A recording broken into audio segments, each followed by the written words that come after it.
Assalamualaikum warahmatullahi wabarakatuh. Nama saya Wika Zarahma, NIM saya 12183366. Saya dari kelas 12 4D13. Pertama-tama, marilah kita panjatkan puji dan syukur kehadirat Allah Subhanahu wa taala karena berkat rahmat dan limpahannya kita semua dapat hadir di sini untuk mempresentasikan program yang telah kami buat yang berjudul Sistem Informasi Penjualan pada Toko Bangunan. Yang saya hormati Bapak Nurullah Sururi Afif sebagai dosen pembimbing mata kuliah metode penelitian serta teman-teman yang saya sayangi. Di sini saya tidak sendirian, saya bersama teman-teman saya, yaitu Assalamualaikum warahmatullahi wabarakatuh. Nama saya Nura Alfiauziah dengan NIM 1218346 dari kelas 12 4D13. Nama saya Devia Fatir Silaban, NIM 1218428. Saya dari kelas 12 4D13. Assalamualaikum warahmatullahi wabarakatuh. Perkenalkan, nama saya Raya Ayu Anissa, NIM saya 12183813. Saya dari kelas 12 4D13. Assalamualaikum warahmatullahi wabarakatuh. Nama saya Muhammad Bifari Arfananda. Saya dari kelas 12 4D13. NIM saya 12183018. Baiklah teman-teman, selanjutnya kita akan masuk ke dalam materi pembahasan sistem informasi penjualan pada toko bangunan. Yang pertama saya akan membahas latar belakang dari sistem informasi penjualan pada toko bangunan. Pembangunan infrastruktur seperti rumah, sekolah, serta gedung-gedung merupakan suatu kepentingan yang sering terjadi di masyarakat. Dibutuhkan bahan dan peralatan untuk membangun sebuah bangunan. Nah, toko bangunan sebagai salah satu tempat penyedia bahan dan peralatan dan harga yang menunjang pembangunan infrastruktur. Oleh karena itu, kita perlu membuat sistem informasi penjualan yang baik dan berguna. Toko bangunan dalam pencatatan transaksi penjualan dan pembelian serta laporan-laporan masih menggunakan cara yang manual dengan menuliskannya ke dalam buku besar. Cara ini membutuhkan waktu yang cukup lama dan rentan terhadap kesalahan-kesalahan perhitungan, sehingga harus kerja 2 kali atau bahkan berkali-kali untuk menghitung ulang transaksi yang terjadi. Oleh sebab itu, dasar yang kami temukan harus membuat inovasi baru, yaitu menjadikan sistem penjualan yang lebih baik. Nah, di sini kami membuat sistem yang lebih spesifik, yaitu sistem transaksi penjualannya. Nah, selanjutnya pengertian sistem informasi. Apa itu sistem? Sistem adalah seperangkat unsur-unsur yang terdiri dari manusia, alat, konsep, dan prosedur yang dihimpun menjadi satu dalam maksud dan tujuan bersama. Lalu informasi adalah data yang telah ditransformasi menjadi bentuk yang lebih berguna bagi penerimanya. Singkatnya, sistem informasi ini dibuat oleh para developer atau programmer untuk menjadikan sebuah sistem menjadi lebih efisien dan efektif. Selanjutnya, jenis dan metode pengumpulan data. Di sini kami menggunakan jenis penelitian kuantitatif, di mana penelitian kuantitatif adalah suatu proses menemukan pengetahuan yang menggunakan data berupa angka sebagai alat menganalisis keterangan mengenai apa yang ingin diketahui.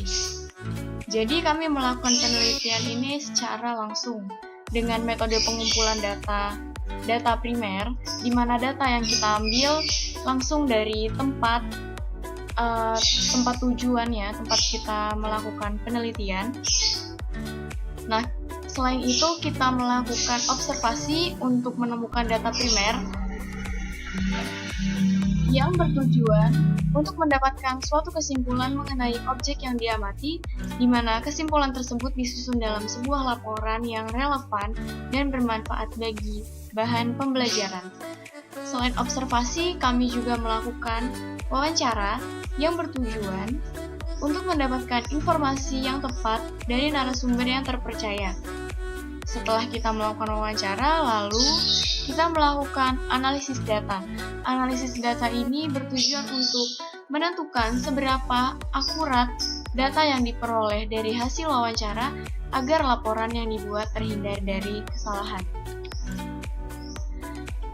Selanjutnya adalah observasi lapangan. Kami melakukan observasi pada toko bangunan Keranggan Jaya yang berlokasi di Jalan Karanggan Raya, RT 1 RW 3 nomor 108 Desa Puspasari, Citerap, Bogor. Dengan narasumber Bapak Tori berusia 36 tahun sebagai karyawan pada toko bangunan Karanggan Jaya, dan saya melakukan observasi tersebut pada tanggal 20 April. Observasi ini dilakukan oleh saya sendiri dikarenakan pandemi corona tentunya. Kita tidak boleh berkumpul, juga sulit untuk melakukan observasi lapangan, jadi hanya diwakilkan oleh saya sebagai mahasiswa yang melakukan observasi lapangan. Nah, selanjutnya ada permasalahan. Apa itu permasalahan? Masalah yang merupakan suatu kesenjangan yang terjadi antara apa yang diinginkan dan suatu masalah dapat diartikan sebagai sebuah kendala dan hambatan pelaksanaan suatu program. Nah, setelah kita melakukan wawancara, observasi, serta analisis data, tentunya kita menemukan apa-apa saja permasalahan yang ada di toko bangunan Keranggan Jaya tersebut, di mana pencatatan transaksi penjualan dan pembelian serta laporan masih menggunakan cara yang manual dengan menuliskannya ke dalam buku besar, serta menghitung transaksi masih manual. Lalu seringnya terjadi kesalahan dalam menginput data, biasanya terjadi human error. Lalu selanjutnya proses pencarian data juga persediaan data kurang efektif dan efisien. Selanjutnya adalah deskripsi produk dari sistem informasi penjualan pada toko bangunan. Sistem informasi penjualan yang terkomputerisasi yang dapat menghasilkan laporan transaksi penjualan yang lebih cepat, tepat, dan efektif dan akurat pada toko bangunan. Dengan adanya permasalahan yang sudah kita bahas sebelumnya, maka diperlukan adanya perubahan sistem dari cara manual menjadi cara yang lebih terkomputerisasi, sehingga kita lebih mudah dalam pencatatan transaksi penjualan maupun pembelian, dan dalam merekap data serta melaporkan pencatatan penjualan serta pembelian. Nah, sistem informasi ini diharapkan dapat memberikan kemudahan-kemudahan dalam memperoleh informasi serta menginput data-data yang dibutuhkan. Selanjutnya ada keuntungan program. Nah, yang pertama adalah meminimalisir kesalahan, memudahkan dalam pengelolaan data dan meminimalisir kesalahan dalam penginputan data. Biasanya kesalahan ini disebabkan oleh human error, di mana manusia tidak sepenuhnya bisa fokus dalam mengerjakan suatu pekerjaan, bisa saja dalam mencatat barang yang keluar atau barang yang masuk itu. Lalu yang kedua adalah memudahkan perhitungan. Dalam proses jual beli pasti ada proses transaksi yang melibatkan perhitungan. Oleh sebab itu sistem yang kami buat memudahkan dalam proses perhitungan. Nah, perhitungan yang dimaksud ini adalah perhitungan keuangannya ya. Transaksi dari penjual ke pembeli, tidak boleh ada salah hitung angka dan tidak boleh ada salah hitung barang-barang yang masuk serta barang-barang yang keluar. Lalu yang ketiga adalah memudahkan pencarian dan pencatatan data. Sistem ini akan membuat user lebih mudah mencari dan mencatat keluar masuknya barang. Seperti yang kita ketahui, ketika kita manusia biasa, kita bisa kehilangan fokus, lalu kita bisa kebingungan mencari barang karena kita bingung menyusunnya di mananya. Nah, ketika kita melihat sebuah sistem, nah di dalamnya ada stok barang. Nah, stok barang yang keluar berapa, stok barang yang masuk berapa, dan sisa barang yang ada di toko kita itu berapa, itu bisa kita peroleh dan kita dapatkan datanya dengan mudah melalui sistem penjualan pada toko bangunan ini. Nah, yang selanjutnya adalah perencanaan aktivitas secara global. Jadi, data-data yang ada di dalam tabel ini adalah perkiraan untuk kami membuat serta memelihara program yang telah kita buat. Yang pertama dari mulai analisis desain sistem yang estimasi waktunya kita buat selama 14 hari, kita buat sistem tersebut dengan biaya 500.000. Lalu desain aplikasi yang kita buat 10 hari, dengan estimasi biaya 250.000 serta pemrogramannya dengan jumlah hari 20 hari dengan estimasi biaya 600.000, lalu instalasi di komputer atau di PC dalam waktu 2 hari dengan estimasi biaya 200.000, lalu administrasi dengan jumlah hari 15 hari dan estimasi biaya 300.000, serta pemeliharaan dengan jumlah 30 hari serta estimasi biaya 300.000. Dan total dari perencanaan aktivitas global yang telah kita susun itu 1.950. Bisa kurang, bisa lebih, ini hanya perkiraan kelompok kami dalam membuat sistem informasi. Ada kalanya kami harus menyewa sebuah rumah hosting, kita harus menginstal ke dalam komputer, lalu kita harus membeli lagi komputernya, lalu kita harus memperbanyak PC-nya agar lebih mudah. Jadi banyak yang harus kita lakukan untuk merencanakan serta membuat aplikasi ini benar-benar dipakai dalam sistem penjualan. Nah, yang selanjutnya akan dijelaskan oleh teman saya. Terima kasih. Software Development Life Cycle (SDLC). Metodologi pengembangan sistem informasi berarti suatu metode yang digunakan untuk melakukan pengembangan sistem informasi berbasis komputer. Metode yang akan digunakan adalah dengan siklus hidup pengembangan sistem SDLC, System Development Life Cycle. Metode SDLC menggunakan pendekatan sistem yang disebut pendekatan air terjun, waterfall approach, yang menggunakan beberapa tahapan dalam pengembangan sistem. Tahapan dalam SDLC itu ada planning, analisis, desain, implementasi, dan sistem maintenance. Pada tahap planning, yang dilakukan pada tahap ini adalah membuat permintaan sistem request dan analisis kelayakan. Pada tahap analisis, yang dilakukan pada tahap ini adalah pengumpulan kebutuhan, requirement gathering, dan membuat pemodelan proses business process modeling. Pada tahap desain, yang dilakukan pada tahap ini adalah merancang program desain, merancang desain antarmuka, user interface design, dan merancang data design. Pada tahap implementasi, pembangunan dan penyampaian sistem, yang dilakukan pada tahap ini adalah membangun, menguji, mendokumentasikan, dan memasang sistem. Pada tahap sistem maintenance, perawatan sistem yang biasanya dilakukan agar sebuah sistem dapat digunakan dalam jangka waktu yang panjang. Analisa sistem berjalan adalah penguraian dari suatu masalah atau objek yang akhirnya menghasilkan suatu kesimpulan. Analisis terhadap sistem yang sedang berjalan bertujuan untuk mengetahui lebih jelas bagaimana kerja suatu sistem dan mengetahui masalah yang dihadapi sistem untuk dapat dijadikan landasan usulan perancangan sistem yang baru. Hal ini dimaksudkan untuk mengidentifikasi dan mengevaluasi masalah yang ada di toko bangunan Kerangan Jaya dengan sistem berjalan yang ada pada toko bangunan. Analisa sistem berjalannya yaitu pelanggan datang ke toko bangunan dan membeli barang, petugas melayani dan memberikan barang yang dibeli pelanggan, petugas mencatat nota pembelian barang yang dibeli pelanggan, pelanggan menerima nota pembelian dari petugas, pelanggan melakukan transaksi tunai dengan petugas. Activity diagramnya yaitu dari pelanggan memilih barang yang ingin dibeli, kemudian petugas melayani pelanggan, petugas menyiapkan barang apa saja yang dibeli oleh pelanggan, petugas mencatat barang pembelian pada nota putih kuning, petugas menyerahkan barang pembelian kepada pelanggan, pelanggan menerima barang pembelian, pelanggan melakukan pembayaran tunai, lalu petugas menerima uang pembayaran, petugas menyerahkan nota putih kepada pelanggan. Jika pelanggan menerima nota putih dari petugas, maka transaksi selesai. Lalu jika petugas mencatat laporan keuangan harian pada buku besar, laporan keuangan harian tersebut diberikan kepada kepala toko. Lalu kepala toko menerima buku besar laporan keuangan harian dan kepala toko memverifikasi data penjualan harian pada buku besar. Lalu transaksi selesai. Analisis kebutuhan sistem. Analisis kebutuhan sistem untuk perancangan sistem informasi ini dapat dilakukan dengan beberapa hak akses pada petugas dan kepala toko sebagai berikut.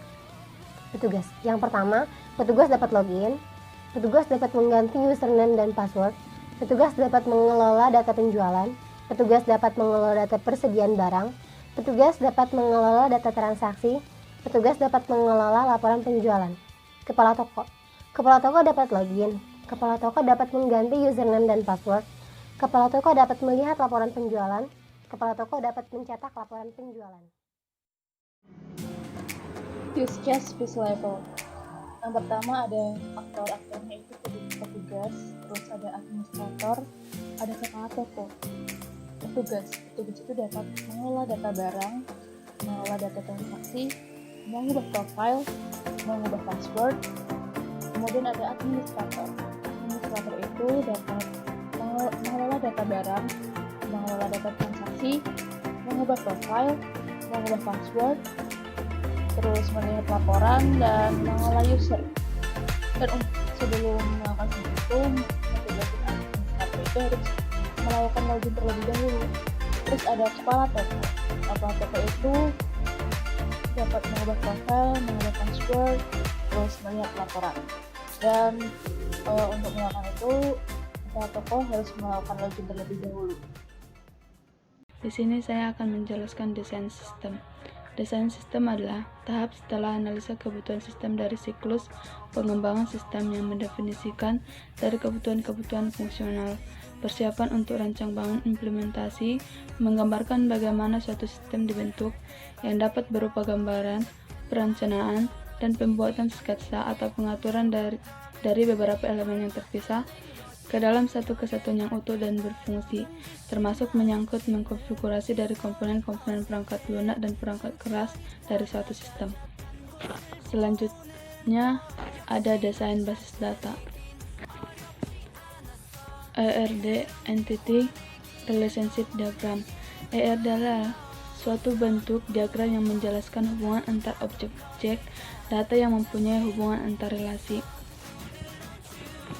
ERD yang kami buat ada 4 entitas, yaitu user, barang, transaksi, dan detail transaksi. User memiliki atribut ID user, nama, username, password, level, nomor telepon. Barang memiliki atribut kode barang, nama barang, kategori, harga, stok. Transaksi memiliki atribut ID transaksi, tanggal, total harga, uang bayar, kembalian, nama user, nama pelanggan, alamat pelanggan. Detail transaksi memiliki atribut nama barang, harga satuan, quantity, total. User dapat menginput barang dengan hubungan one-to-one.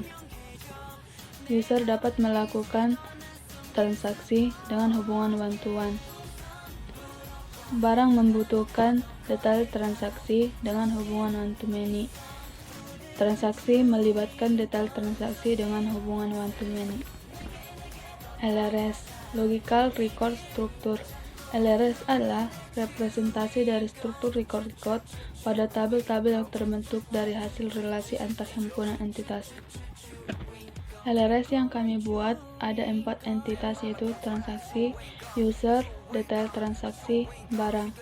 Edit transaksi pada tabel transaksi sebagai primary key, ID user pada tabel user sebagai forward key, kode barang pada tabel barang sebagai forward key. Selanjutnya spesifikasi file. Spesifikasi file adalah penjelasan tabel-tabel yang digunakan dalam program yang disusulkan secara field yang terdapat pada field database yang dibangun. Parameter-parameter yang sering digunakan dalam program dalam menspesifikasi file yaitu yang pertama, nama file dibuat untuk menunjukkan nama file pada program. Yang kedua, akronim file adalah nama yang menunjukkan file disimpan dalam program dituliskan dengan ekstensinya. Yang ketiga, tipe file adalah tipe file yang digunakan dalam program. Yang keempat, ada akses file adalah cara mengakses file yang disimpan dalam tabel. Yang kelima, ada organisasi file adalah organisasi yang digunakan untuk menyimpan data pada tabel. Yang keenam, media file adalah media yang digunakan untuk menyimpan data.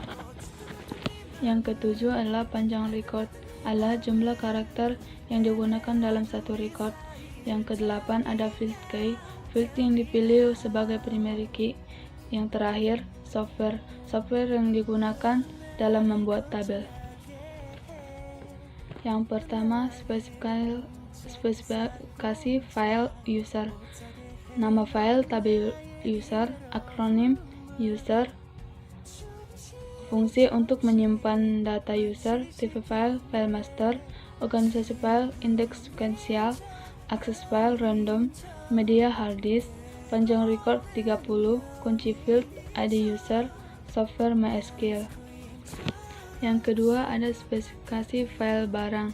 Nama file, tabel barang, akronim barang, fungsi untuk menyimpan data barang, tipe file, file master, organisasi file, indeks sekuensial, akses file, random, media hard disk, panjang record 30, kunci field, kode barang, software MySQL. Selanjutnya spesifikasi file detail transaksi.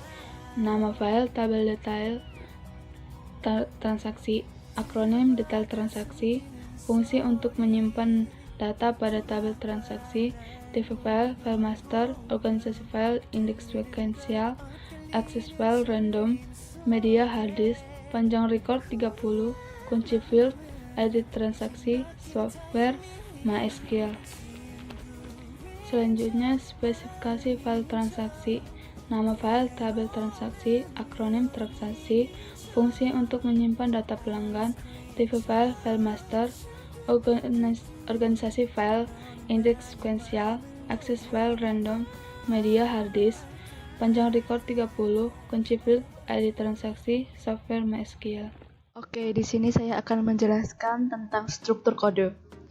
Dalam penyaluran data ke antara komputer, data yang disalurkan itu harus dimengerti oleh masing-masing perangkat, baik oleh pengirim maupun penerima. Untuk itu digunakan sistem sandi sesuai standar. Suatu karakter didefinisikan sebagai huruf, angka, tanda numerik, dan tanda khusus lainnya. Rancangan kode ini dibuat agar data yang dimasukkan lebih efektif dan efisien. Di sini ada user. User itu kodenya U001, terus panjangnya kan 4 digit, tipenya char. Keterangan, U itu adalah identitas kode atau user. Terus 001 itu adalah nomor urut. Yang kedua, ada barang. Barang kode itu B2000001. Panjangnya adalah 10 digit. Tipenya char. Keterangan, B itu adalah identitas kode dari barang. 20 itu adalah tahun input, yaitu diinput pada tahun 2020. 00001 urutan pendaftaran pelanggan. Yang ketiga dan yang terakhir ada transaksi, dikodekan dengan T2005-26001. Panjangnya adalah 10 digit, tipenya adalah char. Keterangan, T itu adalah identitas kode dari transaksi. 20 itu adalah tahun input, yaitu diinput pada tahun 2020. 05 itu adalah bulan input, 26 itu adalah tanggal input, dan 001 adalah urutan input data barang. Selanjutnya ada struktur navigasi. Apa sih struktur navigasi itu? Kita akan menjelaskannya di slide selanjutnya. Pengertian struktur navigasi. Struktur navigasi adalah struktur atau alur suatu program yang merupakan rancangan hubungan atau rantai kerja dari beberapa area yang berbeda dan dapat membantu mengorganisasikan seluruh elemen pembuatan website. Terus ada bentuk struktur navigasi atau macam-macam struktur navigasi. Yang pertama ada struktur navigasi linier, yaitu struktur navigasi yang hanya mempunyai satu rangkaian cerita yang berurut, yang menampilkan satu demi satu tampilan layar secara berurut menurut urutannya.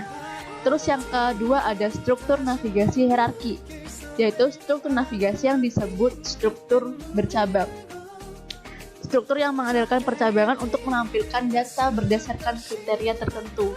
Yang ketiga ada struktur navigasi non-linear, yaitu struktur navigasi yang merupakan pengembangan dari struktur navigasi linier.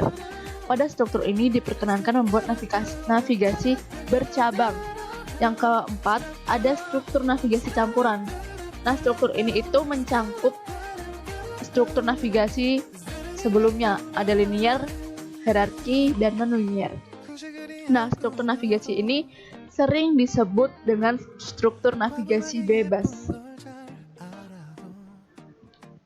Ini ada gambarnya dari struktur macam-macam struktur navigasi. Yang pertama ada struktur navigasi linear, itu dia itu berurutan dan tidak ada cabang. Terus ada struktur navigasi hierarki, dia bercabang. Terus struktur navigasi non-linear merupakan perkembangan dari navigasi linear. Perbedaannya yaitu di struktur navigasi non-linear dia ada cabangnya. Terus yang terakhir ada struktur navigasi campuran yang merupakan pengembangan dari struktur navigasi sebelumnya. Dia bercabang dan bebas cabangnya, tergantung sistem yang kita buat. Terus ini ada struktur navigasi web penjualan toko bangunan. Di sini kami menggunakan navigasi campuran. Pertama ada home. Home itu terdapat dashboard, data master, transaksi, laporan, dan kelola user. Dan di data master ada kelola kategori dan data barang. Terus kenapa sih kami memilih navigasi campuran ini? Ya karena struktur navigasi web kita itu mencangkup ketiga struktur sebelumnya, yaitu linear, non-linear, dan hierarki. Dan struktur navigasi campuran ini juga banyak digunakan atau sering digunakan dalam pembuatan website.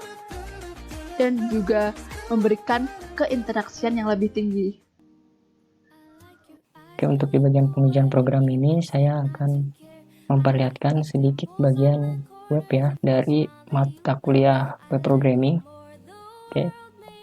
Jadi kenapa pengujian program ini harus ada?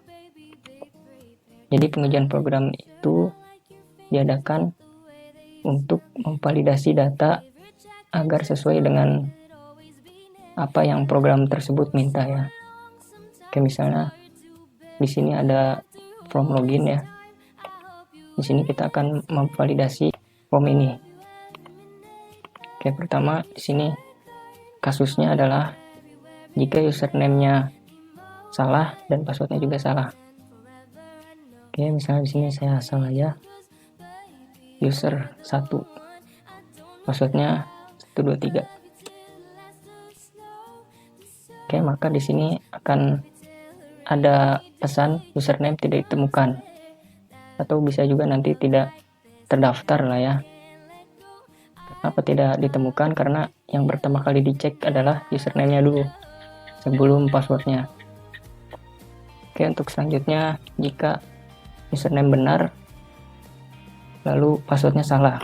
Oke, di sini username-nya admin, passwordnya 12345. Nah, di sini akan muncul password salah ya. Oke, lalu kemudian jika benar ya kasusnya, jika username-nya admin, lalu passwordnya juga admin. Nah, jika benar, akan dialihkan ke halaman dashboardnya. Oke, tampilannya seperti ini ya. Oke, kelihatan? Seperti ini tampilannya. Lalu setelah login, ada satu lagi mungkin yang bisa jadi contoh, itu form ganti password ya. Di sini kita akan coba ganti password yang admin tadi. Oke, di sini password lama admin tadi itu apa? Di sini akan saya coba salahkan dulu password lamanya. Password lamanya 123 mungkin. Dan di sini kita akan mengetikkan password baru beserta konfirmasi passwordnya.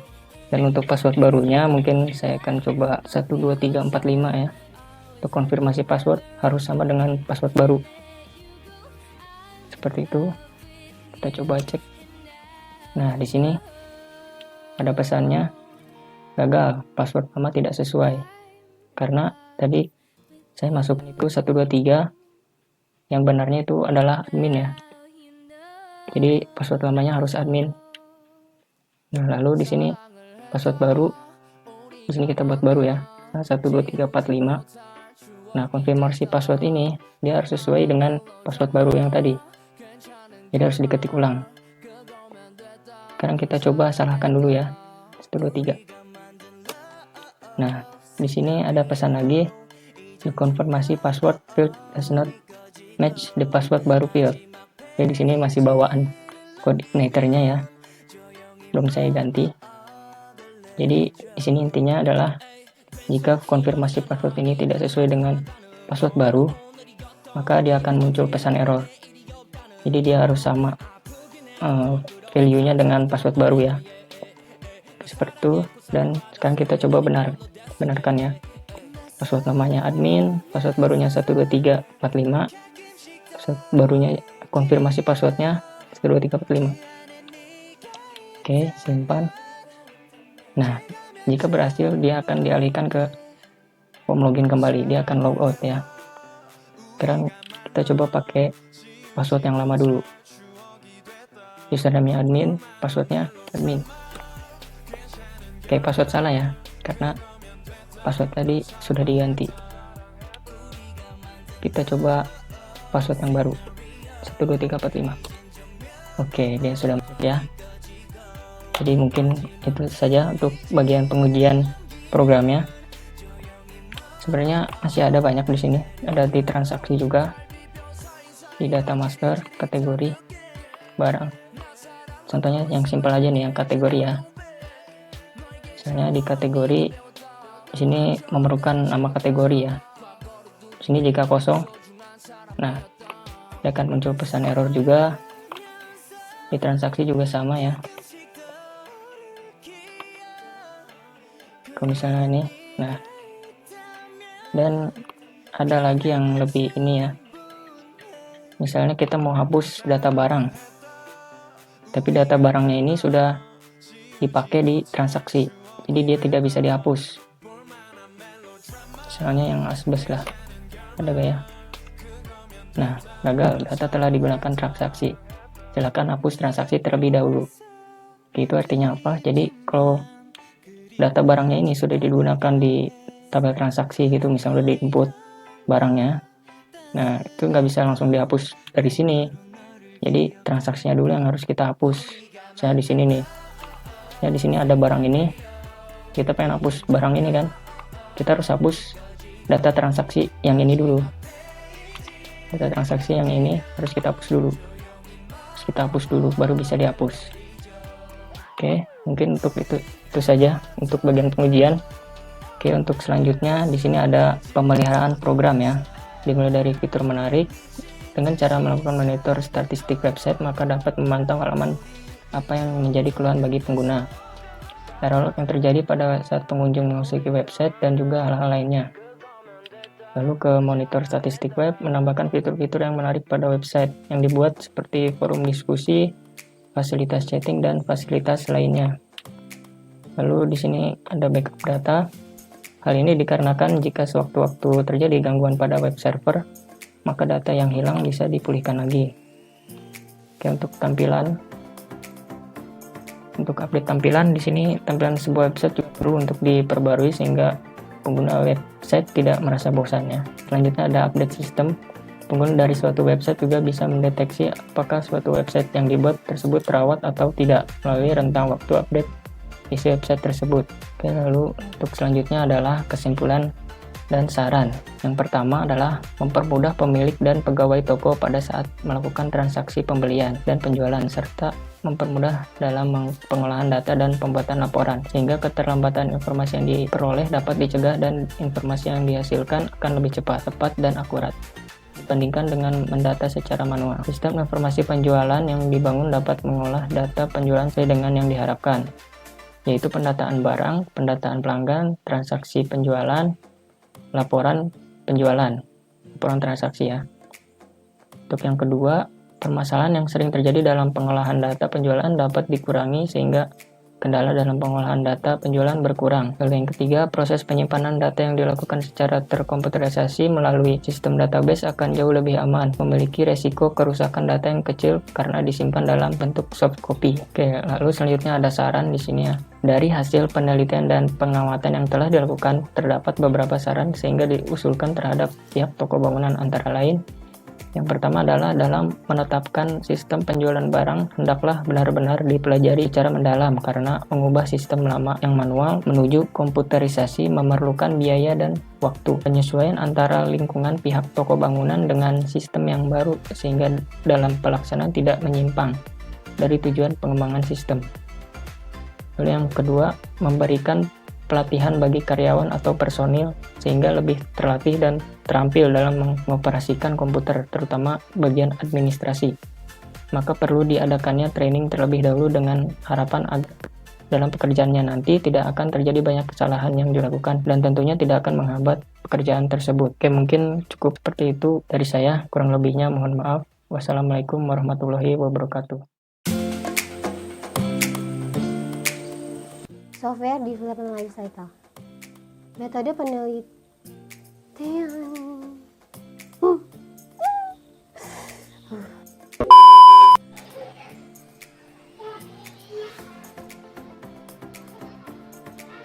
Pertama-tama, marilah kita panjatkan.